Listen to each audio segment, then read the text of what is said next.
One of the frequently asked questions of Motorsport Australia is, do I need a window net or a racing net? The reality is, unless you're a FIA homologated series such as Supercars, Carrera Cup or GT Racing, you're required to fit a window net as per Schedule I of the Motorsport Australia regulations. Primary purpose of the window net is driver safety with regards to a major impact or a rollover in particular, to make sure that the head and the arms stay within the vehicle and protect the driver. In this case, this is a Toyota 86 variant that we offer at Racer Industries. We have 5 different shapes and sizes to suit different vehicles.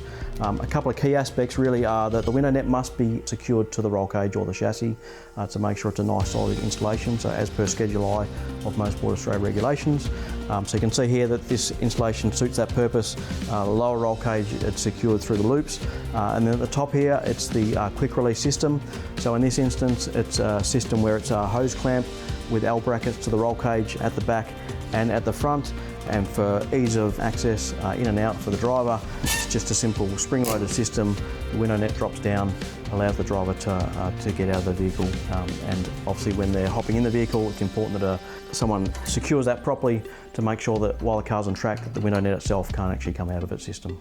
We're here at the Blanchard Racing team where we have a really good opportunity to show you the installation of an FIA racing net in a Gen 3 supercar. You can see that the triangular shape is really well designed to suit the position of the body, particularly the head, because the major requirement of the net is to make sure that during a major impact, the helmet in particular and the body is contained within the realms of the seat. There's really good attachment both to the chassis at fore and aft to make sure it's a solid installation, and that's on the outboard and the inboard points. If you're unsure, just consult our sales staff and they'll be able to guide you.